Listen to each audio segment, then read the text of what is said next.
Welcome, dear students, to our history class of Standard 10th. Today we will be doing Chapter 2, Historiography, Indian Tradition. We learnt about the Western tradition of historiography in the last lesson. In this lesson, we will know about the tradition of Indian historiography. Historiography in the ancient period.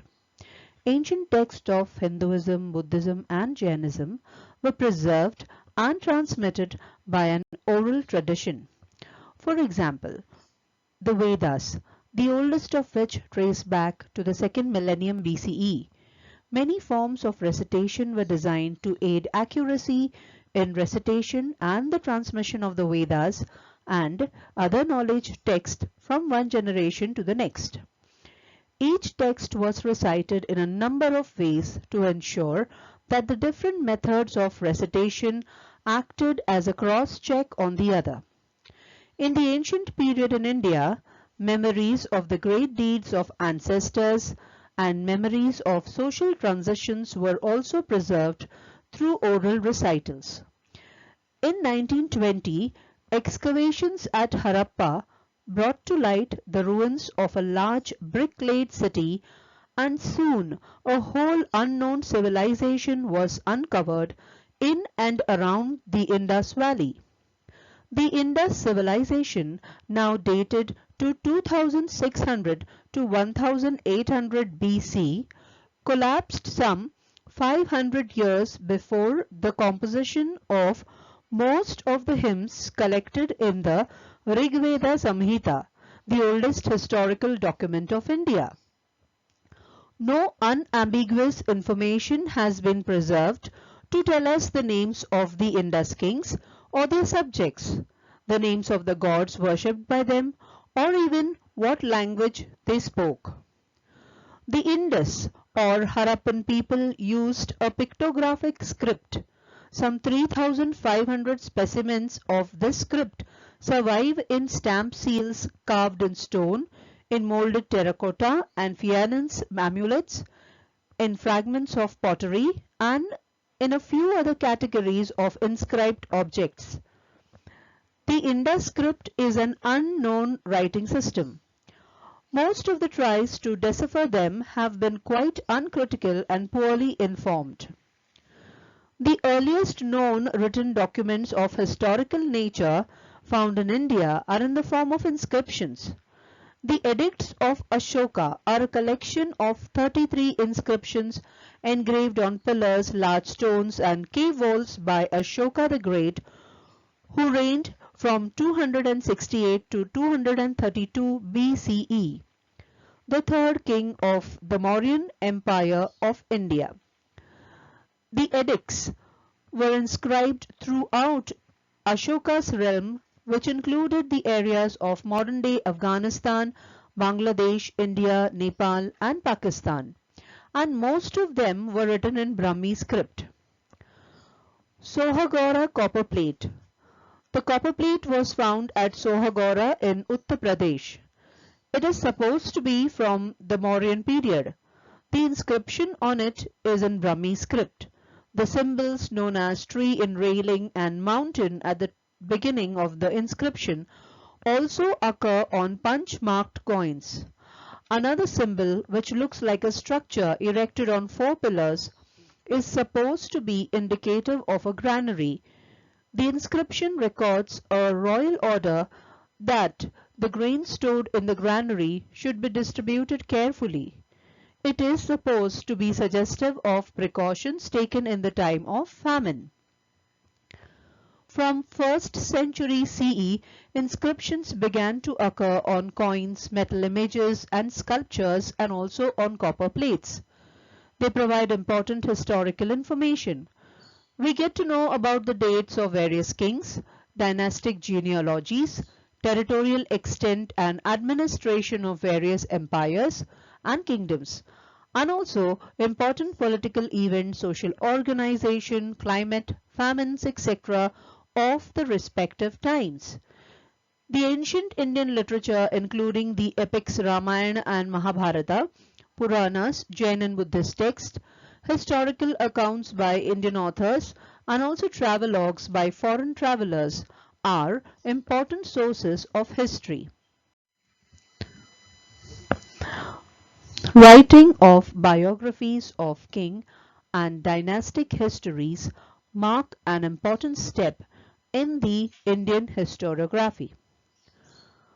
The Harsha Charita or the Deeds of Harsha is the biography of the Indian Emperor Harsha by Bana Bhatta, who was also known as Bana.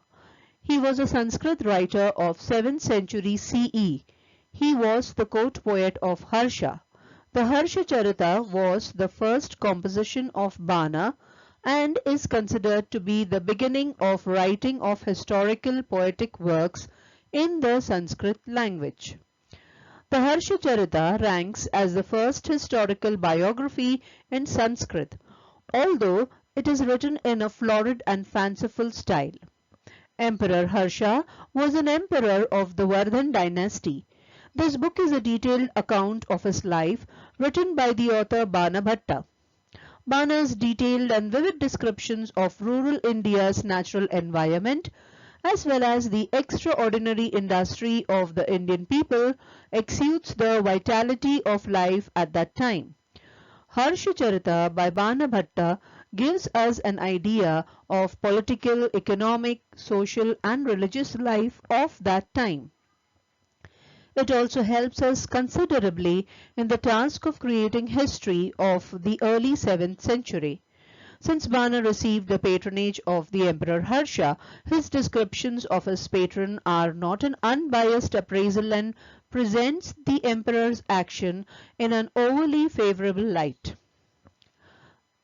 Medieval period. Written in Sanskrit in the 12th century, the Rajatarangini chronicles the rulers of the Kashmir valley from the earliest times. From the period of Mahabharata to the reign of Jayasimha, during whose reign the text was composed. Given that the list of the kings, the Rajatarangini Chronicles goes back to the 19th century BCE, this is a comprehensive history as can be written by anyone.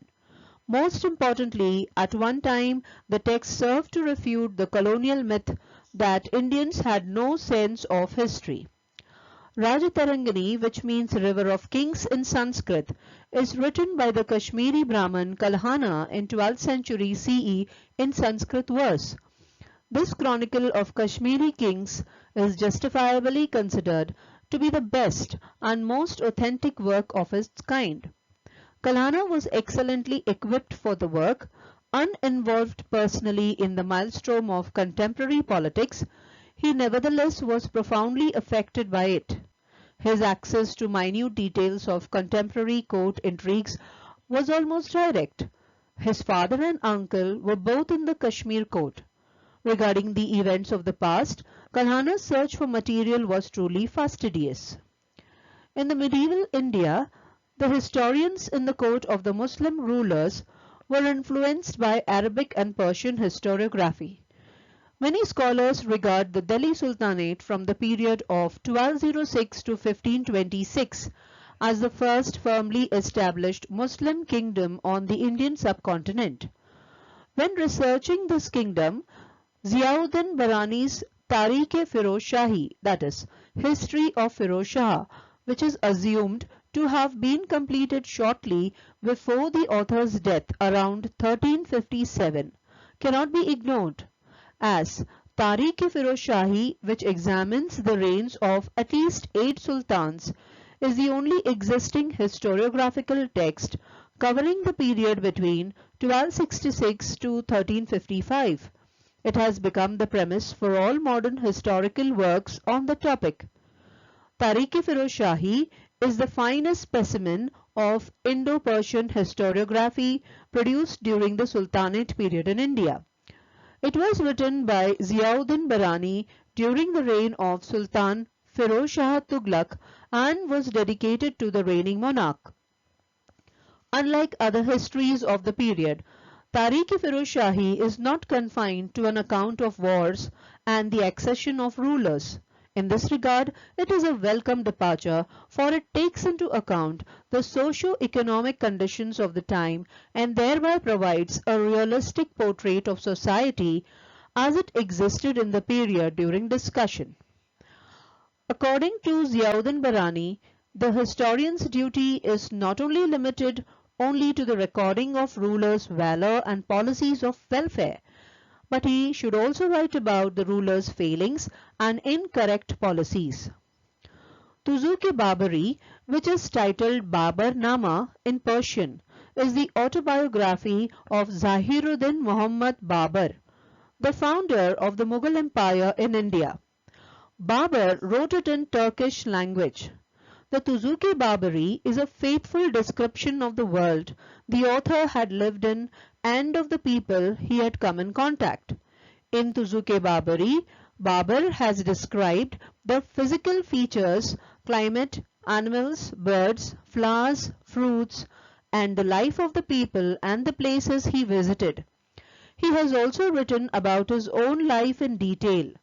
According to modern scholars, no other Eastern prince has written such vivid, interesting and veracious account of his own life as Babar.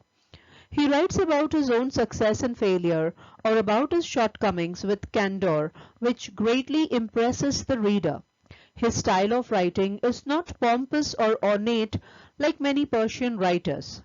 Rather, it is simple and clear, there being no hypocrisy. With great regard for truth, Babar recorded historical events exactly as they had occurred.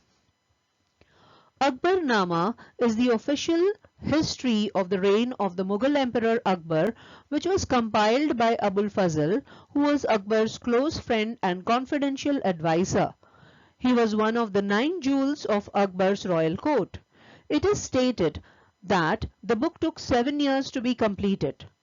Abul Fazl sought to provide a thorough and objective description of Akbar's reign, not only in the traditional diachronic sense of recording politically significant events across time, but also in the more novel sense of giving a synchronic picture of all aspects of Akbar's empire, geographic, social, administrative and cultural, without reference to chronology.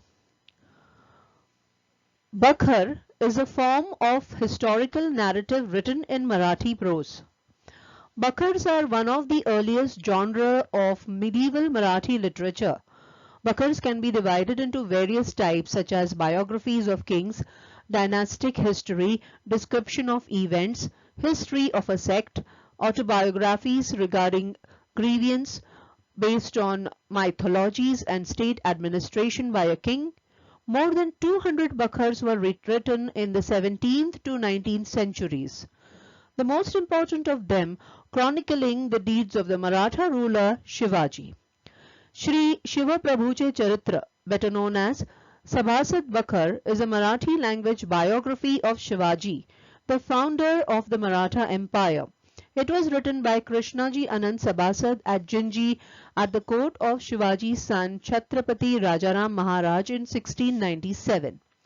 Among all the Bakhars, the Bhahu Sahibanchi Bakhar is unanimously regarded as the best, both in literary style and attention to historical accuracy. Its author is unknown, though from its contents one may surmise that it is written by a clerk in the Shinde family who was present at the Third Battle of Panipat. It provides a wealth of information about the battle and events preceding it in the Maratha Empire of North India.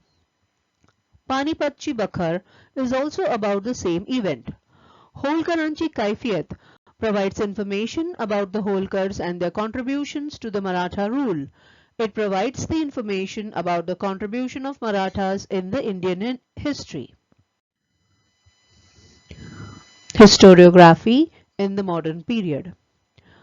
In the 20th century, the Indian archaeological exploration and research started under the British rule.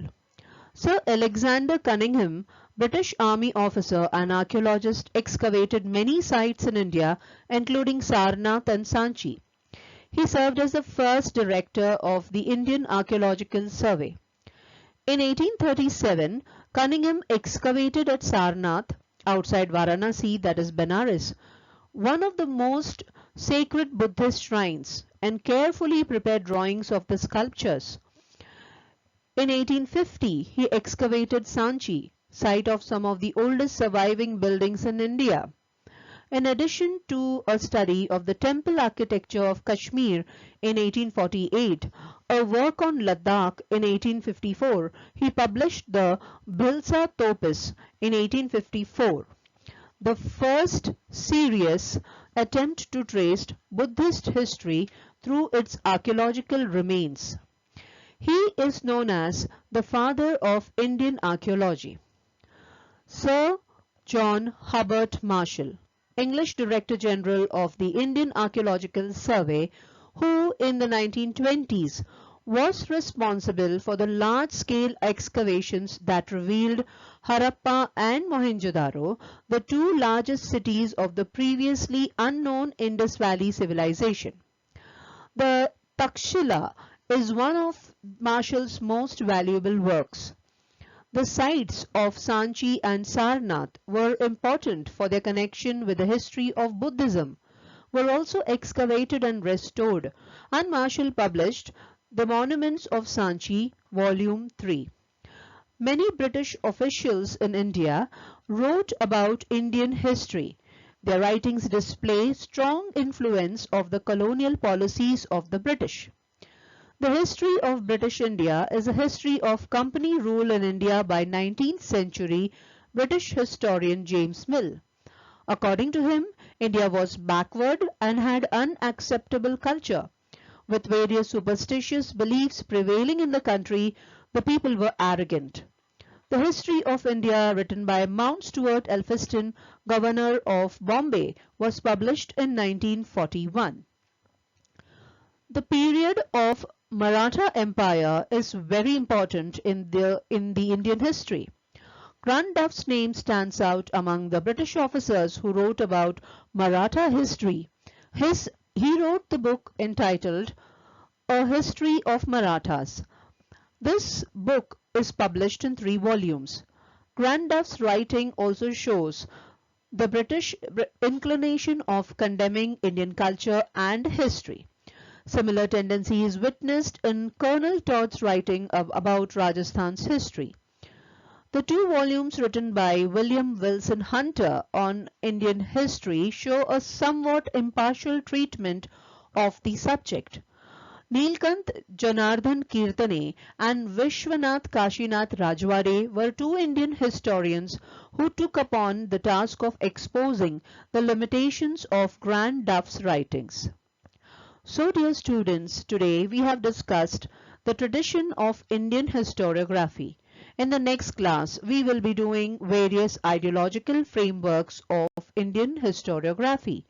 That's all for this class. Thanks for watching.